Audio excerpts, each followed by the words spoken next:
We long for emerald skies. We long for emerald skies.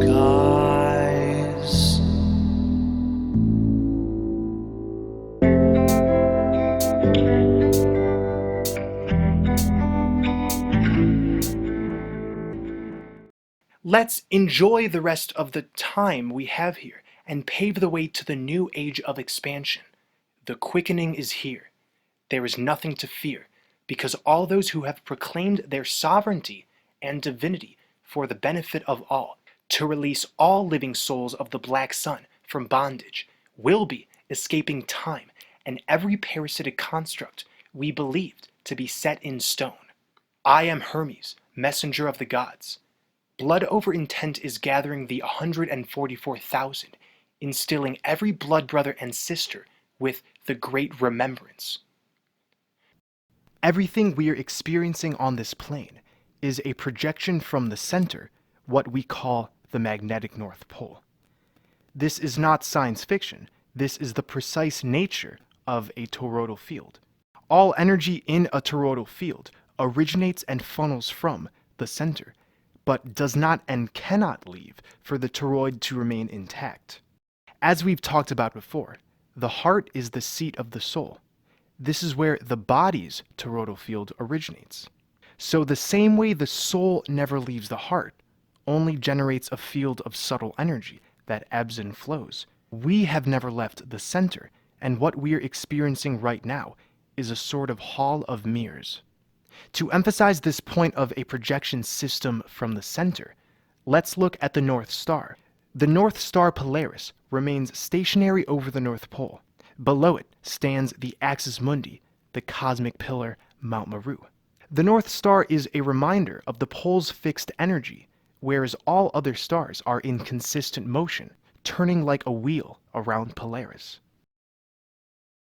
The stars are not just lights underneath the firmament, they are the clockwork of this realm, impressing personality, current events, and spiritual growth.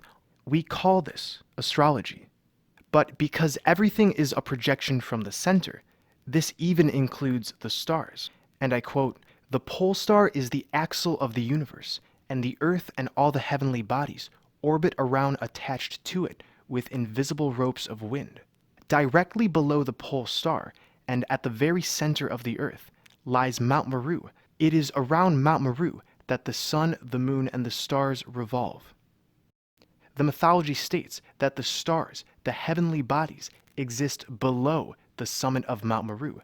This vertical system, which extends outwards, is to the Buddhists sometimes called Cakravala. So what we are seeing as the surrounding landscape of Mount Meru, of the center axis, these outer lands, is simply a reflection, a projection from the immovable cosmic pillar. We are told that in the center of a black hole is what's called a singularity, a one-dimensional point where the laws of physics cease to operate. Although this idea, when applied to outer space, is complete nonsense, the model is actually revealing to us the convergence point at the north. Once inside the event horizon, all things get inevitably pulled closer to the center of the black hole to achieve a singularity. The ergosphere is considered the rotating mass around a black hole. And based on this hidden in plain sight model, if one put a particle onto the ergosphere, it would rotate around on a sort of circuit. We're on the ergosphere right now, and this is why the sun and moon appear to be on circuits, consistently rotating around the center, or event horizon. From an outside observer, time is frozen at the event horizon relative to their clocks. Anything beyond the event horizon is no longer a part of the timeline of the outside universe. So the timeline of so-called humanity, of history, of this entire reality, is nothing more than a charade, an illusory circuit. This has been a collective dream we're experiencing backwards. We're still in the pleroma. The demiurge is an illusory construct that has no relevance once we're in the event horizon. The demiurge is us, and soulless beings are the fractalized expressions of our shadow selves. It might be tough to come to terms with, but This energy extraction matrix is therefore you. It's brilliant. We're in a show orchestrated by our higher selves. Every experience you've had was here to propel you in a certain direction. And the goal, ultimately, has been to reverse remember how to be unified. So we have projected what appears to be an energy extraction matrix. This system rubs in our face the parasitic, dualistic aspects of our consciousness, which we have been projecting. But it's not representative of who we are. It's a charade. These outer lands as we know it, and soulless beings, will all be rendered non-existent once we return to the center. We are the living souls who have found each other and will be returning to the singularity. We have gathered under blood over intent. To perform this sovereign, selfless declaration, write on a piece of paper, I intend to bring forth heaven on earth for the benefit of all. I intend to worship all and exclude none. And then, prick your finger and put a few drops of blood on it. We are uploading it side by side to the internet. You can personalize this if you want, but the main objective is to release everyone, the living souls, from bondage, the bondage we have placed ourselves in. The cycle of birth and death is about to end, and we've been experiencing this in order to ascend up the cosmic world tree.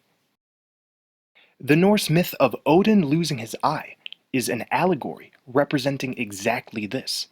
It said that Odin sacrificed his eye in order to gain the wisdom of the ages. Odin's quest for wisdom was never-ending, and he was willing to pay the price. So, on one occasion, he ventured to the Well of Urd.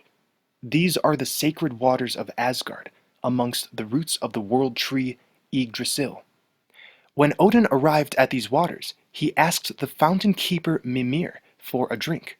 The well's guardian, knowing the value of such a draught, refused unless the seeker offered an eye in return.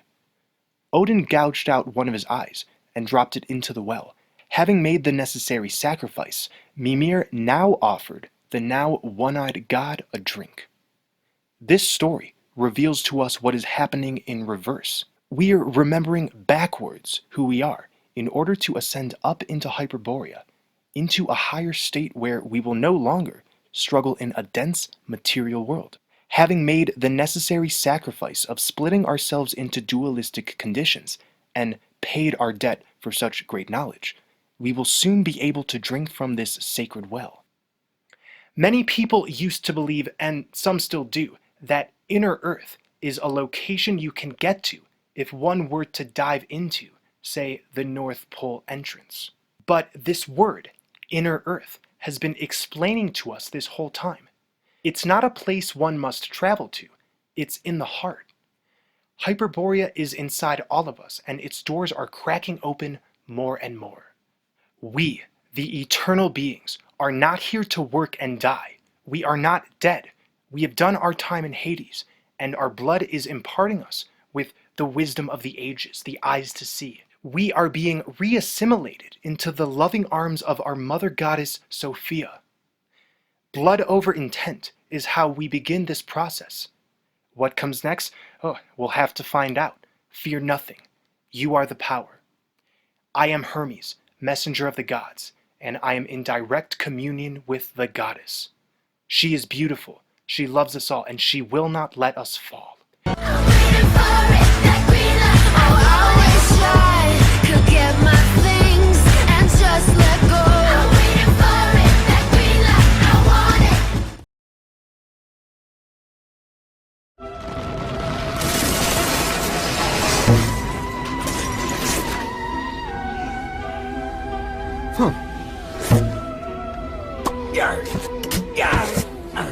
Stop! This is a black hole, not a lawn and leaf bag. If one more thing gets in there, it could reach critical mass. I did it! I hit my first home run! No! I'm still proud of you, buddy. And look, I got money to take you for pizza. You saw that I had the money, right?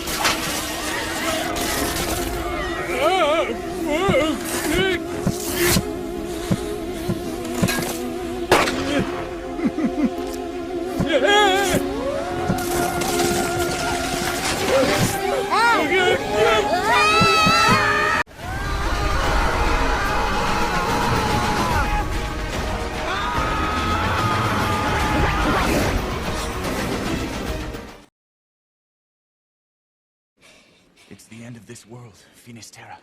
The gate of life and death is at the bottom of this cliff.